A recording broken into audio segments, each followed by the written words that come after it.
Tubuhnya seketika berhenti. Hidungnya mengendus-ngendus udara sekitar. "Dupa," ucap Dinda. Bau dupa yang ia cium jauh lebih pekat daripada tadi siang. Ia menolehkan kepalanya, memandangi dengan seksama ruang gelap itu. Tidak ada siapapun. Assalamualaikum warahmatullahi wabarakatuh. Kembali lagi dengan channel Suara Kala. Tanpa berlama-lama, mari kita mulai ceritanya. Setelah masuk ke dalam kamar, Dinda langsung duduk di kursinya. Jendela kamarnya ia buka lebar-lebar. Pandangannya menerawang jauh, pikirannya berkelana. Mencerna segala sesuatu yang sudah ia alami di rumah ini. Belum lagi cerita yang ia dengar dari bapaknya. Semua serba membingungkan. Bisa saja Dinda tidak menggubris itu semua dan kembali ke kota. Namun ada dorongan di hatinya untuk memecahkan misteri yang masih menyelubungi masa lalunya tentang keadaan bapaknya. Siapa wanita itu sebenarnya? Dan siapa yang sudah menaruh sesajen di kamar kakek? Ucap Dinda lirih. Kalau memang benar wanita itu berkaitan dengan alasan kenapa ibu membuangku ke panti, berarti memang ada orang di rumah ini yang berniat buruk dengan kami, lanjut Dinda. Sesekali dia menghela nafas dalam-dalam, mencoba mempertimbangkan semua risiko yang ada. Dinda bukan orang yang sembrono. Dia selalu penuh dengan perhitungan. Tidak mau salah langkah, apalagi menyangkut keamanan dirinya dan bapaknya sendiri. Semoga ini yang terbaik, ucap Dinda setelah semua ia pertimbangkan matang-matang. Dinda memutuskan untuk mencari satu persatu, dimulai dari menggeledah kamar digunakan oleh kakek dan neneknya selama ini. Jika memang tidak ada sesuatu yang aneh di sana, tidak mungkin Pak Kusno atau Mbok Marni menaruh sesajen di belakang cermin besar itu. Ya, aku akan mencoba untuk mencari tahu dari sana dulu, batin Dinda. Ditengoknya jam sudah menunjukkan pukul 11 malam.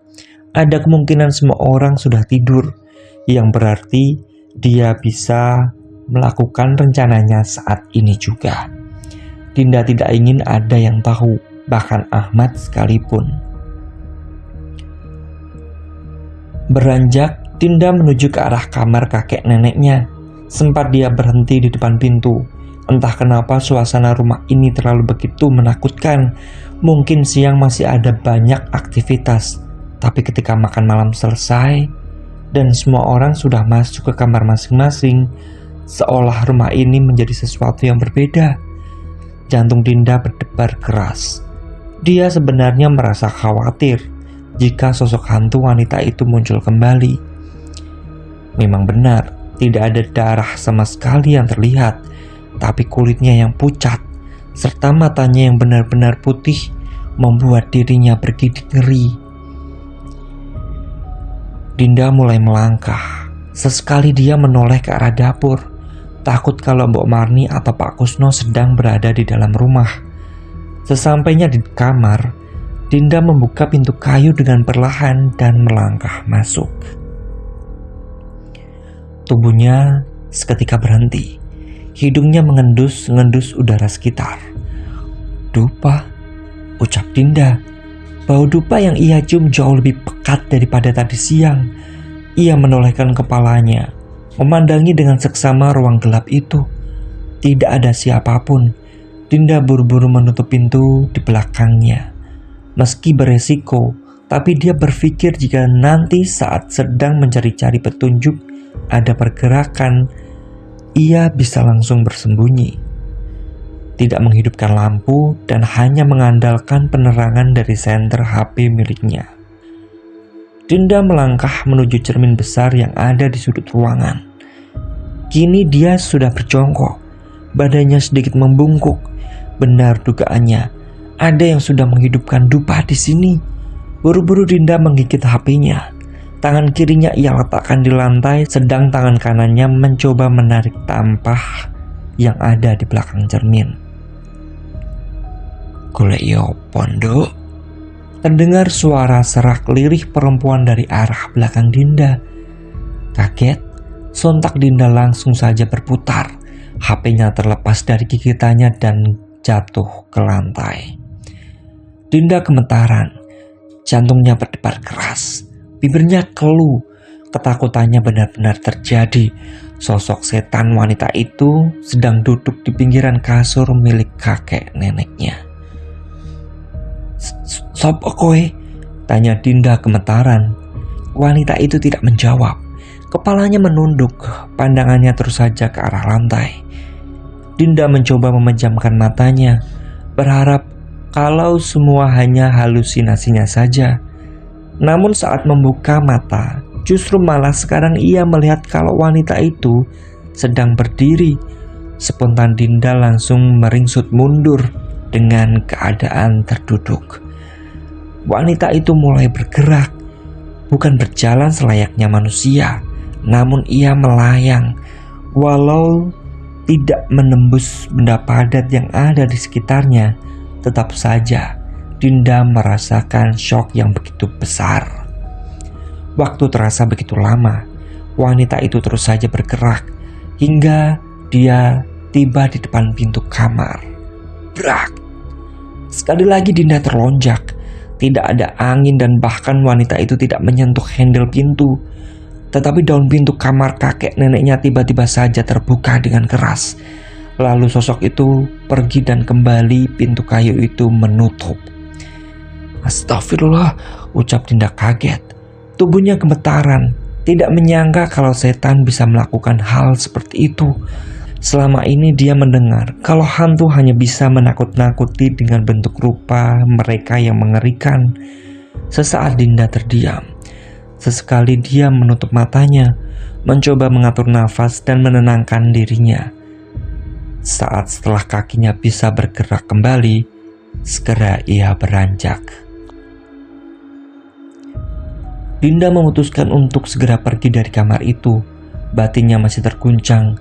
Jauh lebih baik saat ini berada di dalam kamarnya, memikirkan kembali bagaimana caranya agar bisa mendapatkan petunjuk tanpa harus berinteraksi dengan dedemit itu.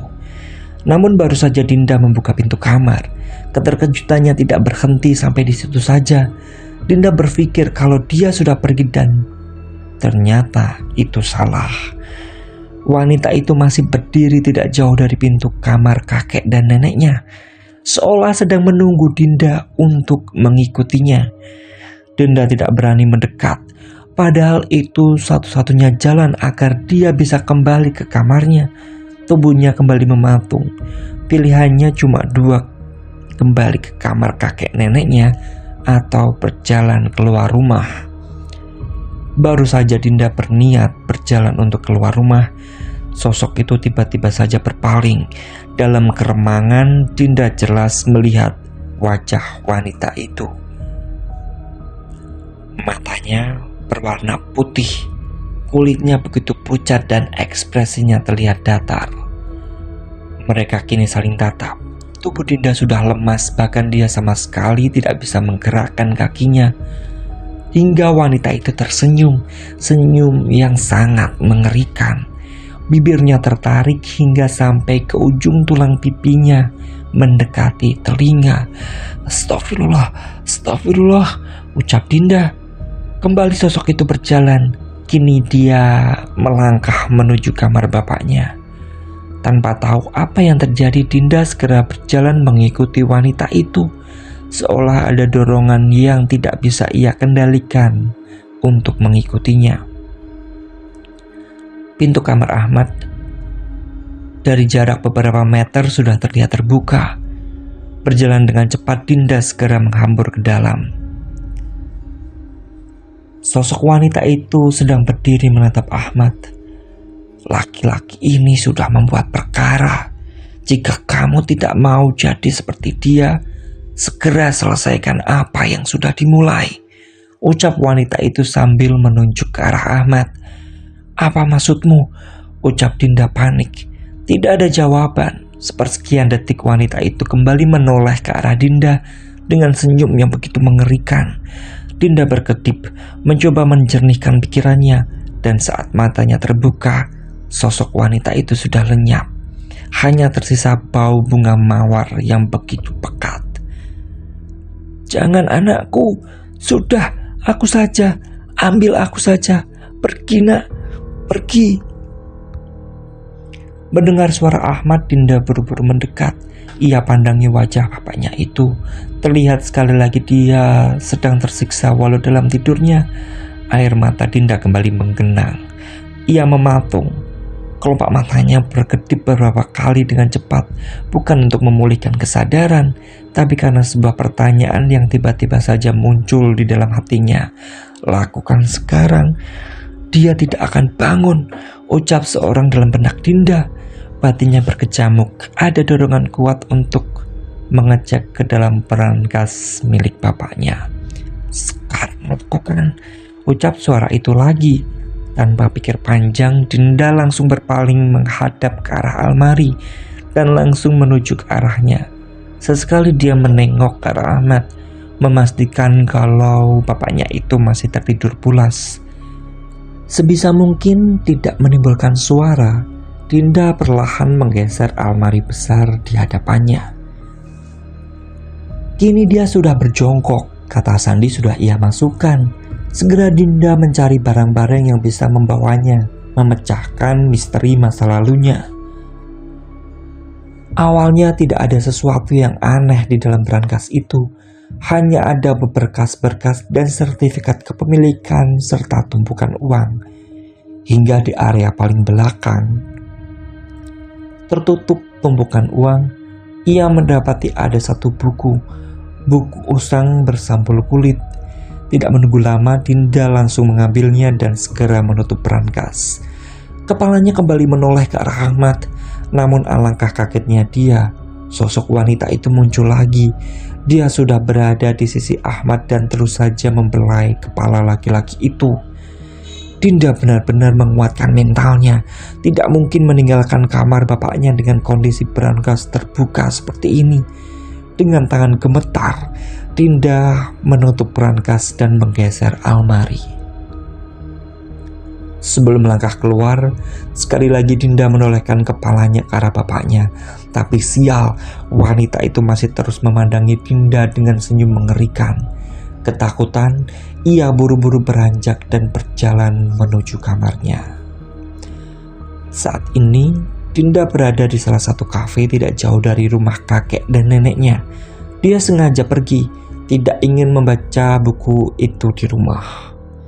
Semalam dia sudah melihat sekilas, benar apa yang dia duga. Buku bersambul kulit ini merupakan sebuah catatan. Tidak ada nama, hanya sebuah petunjuk tanda tangan di bagian bawah pada setiap tulisan. Dinda meyakini buku ini milik ibunya. Buku tulisan tangan itu tidak banyak menceritakan sebuah kejadian, hanya kutipan-kutipan yang hampir semuanya penuh dengan makna dan misteri di dalamnya. Ikatan bukan hanya sebuah sumpah yang terucap. Ikatan bukan perkara waktu. Ikatan menjadi rantai kematian. Di sudut kafe, Dinda termenung. Kepalanya menatap buku yang sudah tergeletak di meja. Dahinya berkerut, mencoba memahami apa maksud dari kalimat yang dituliskan oleh ibunya di lembar pertama. Ikatan menjadi rantai kematian, kutip Dinda. Dia tidak mengerti ikatan seperti apa yang bisa menjadi sebuah rantai kematian. Kembali dia membuka lembar kedua. Lemah mampu wangi, srengenge tiba ing wayahe surup. Kembang mawar sing dadi tondo, tanah bau wangi. Matahari jatuh di waktu senja. Bunga mawar yang tadi pertanda, ucap Dinda lirih. Lemah, surup, kembang mawar. Apa maksudnya? Masih saja Dinda berpikir. Di balik pun sampai berapa halaman tulisan-tulisan dalam buku itu hampir semuanya mirip. Tidak ada yang secara pasti dicerna oleh kepala. Hingga pada lembar terakhir ada sesuatu yang benar-benar mengganggu pikirannya. Jantungnya berdegup dengan keras. Nafasnya tiba-tiba saja menjadi berat, seolah dia memahami mengerti apa yang menjadi inti dari semua tulisan-tulisan sebelumnya. Sukmo sik wis dikei tondo ora bakal iso ucul. Lebur Sukmo. Ayah, ucap Dinda yang langsung saja memberesi barang-barang yang ada di meja. Cepat kilat dia buru-buru pulang ke rumah, teringat dengan kejadian yang menimpanya. Ayah di mana, Mbok? Saya cek ke kamar kok kosong, tanya Dinda kepada Mbok Marni yang saat itu sedang berada di dapur. Itu Din, lagi sama Pak Hamdan dan Pak Kusno di saung belakang. Ini si Mbok mau mengantarkan minum, ucap Mbok Marni. Tunggu Mbok, setelah ini si Mbok langsung ke kamar Dinda ya. Bilang aja Dinda mau dikerokin, ucap Dinda yang langsung saja menghambur pergi. Keputusannya sudah bulat. Ayahnya tahu sesuatu. Dia hanya ingin memastikan jika memang benar semua yang terjadi bukan karena kehendak orang lain, maka selamanya tidak akan pernah selesai. Lingkaran setan ini akan terus berputar. Tok tok tok tok tok. Masuk Mbok, tutup saja pintunya, ucap Dinda saat mengetahui Mbok Marni yang mengetuk pintu kamarnya. Sini Mbok, duduk, ada yang ingin Dinda tanyain ke si Mbok, ujar Dinda sambil menepuk-nepuk kasur dengan tangan kanannya. Kenapa Din? Ada yang bisa si Mbok bantu? Kok sepertinya ada yang serius, ujar Mbok Marni yang terlihat cemas. Dinda terdiam. Dia sedang memperhitungkan sesuatu. Setelah menutup matanya dan menghela nafas dalam-dalam, ia berujar, sekarang si Mbok jujur sama saya, apa yang sebenarnya terjadi di rumah ini? Mbok Marni kaget dengan pertanyaan Dinda. Bahkan sekarang wanita tua itu terlihat ketakutan. Kenapa Mbok? Dinda nggak akan bilang sama ayah. Sekarang ceritakan apa yang Mbok Marni tahu, desak Dinda. Si Mbok tidak berani menjawab meski saya tahu sesuatu. Tapi, ucap Mbok Marni, tapi apa Mbok? Sudah Mbok bilang saja. Saya juga sudah tahu soal sesajen yang ada di kamar kakek, kata Dinda tidak sabar. Dia benar-benar bingung apa yang sebenarnya terjadi dengan Mbok Marni. Mbok Marni terlihat kaget. Kalau memang Dinda mau tahu sesuatu mengenai rumah ini, biar Pak Kusno saja yang menjelaskan. Tapi saya mohon sama Dinda untuk tidak memberitahu apapun kepada Bapak, ujar Mbok Marni. Sudah saya bilang kan Mbok, kalau saya nggak akan bilang sama ayah, ujar Dinda serius. Dia memang tidak berniat untuk memberitahu bapaknya, terlebih tentang catatan yang ia curi dari berangkas miliknya. Kapan saya bisa bicara dengan Pak Kusno? Tanya Dinda saat mendapati Mbok Marni masih terus saja diam. Sebentar Din, ucap Mbok Marni yang beranjak dari kasur dan langsung saja keluar kamar. Entah apa yang sedang dilakukan oleh Mbok Marni, ia tidak tahu. Saat Dinda terus menunggu,